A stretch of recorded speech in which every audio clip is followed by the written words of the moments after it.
ప్యాన్లో కొంచెం నెయ్యి కానీ నూనె కానీ వేసేసుకొని ఆవాలు జీలకర్ర సన్నగా కట్ చేసిన 1 టీ స్పూన్ అన్ని అల్లం ముక్కలు అలాగే ఒక పచ్చిమిర్చి కూడా సన్నగా కట్ చేసి వేసాను. సో బాగా ఫ్రై చేద్దాము అల్లంలో పచ్చిదనం పోయేంత వరకు. ఇందులోకి సన్నగా కట్ చేసిన ఉల్లిపాయ ముక్కలు క్యారెట్ ముక్కల్ని కూడా వేస్తున్నాను. అన్నీ ఒక్కొక్క కప్పు తీసుకున్నాను. వీటిని బాగా మిక్స్ చేసుకుందాం.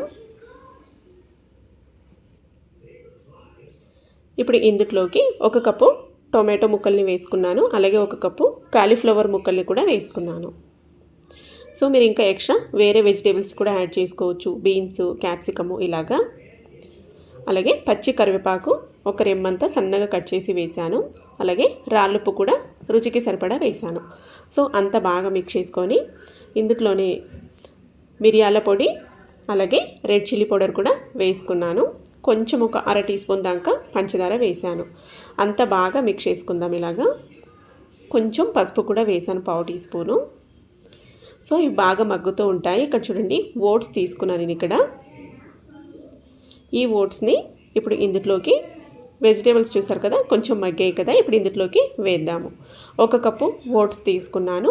ఓట్స్ వేసి కూడా వెజిటేబుల్స్లో బాగా మిక్స్ అయ్యేలాగా మిక్స్ చేసుకున్నామంటే ఈ వెజిటేబుల్స్లో కొంచెం మసాలా అనేది ఓట్స్ కూడా బాగా పడుతుంది. సో టేస్ట్ కూడా చక్కగా వస్తుంది. ఇప్పుడు 2 కప్పుల నీళ్ళు అయితే వేసుకుందాము. నేను ఇప్పుడు చేసిన వెంటనే తినాలి అనుకుంటే 1 కప్పు నీళ్ళు కరెక్ట్గా సరిపోతాయండి. 1 కప్పు 1.5 కప్పు నీళ్ళు సరిపోతాయి.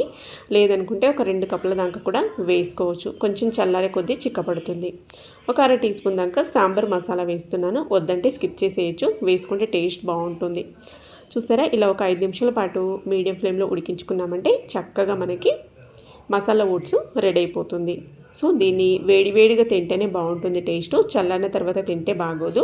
సో అందుకే వాటర్ క్వాంటిటీ తగ్గించి 1.5 కప్పు దాకా వేసుకొని ప్రిపేర్ చేసుకొని వేడివేడిగానే తినండి.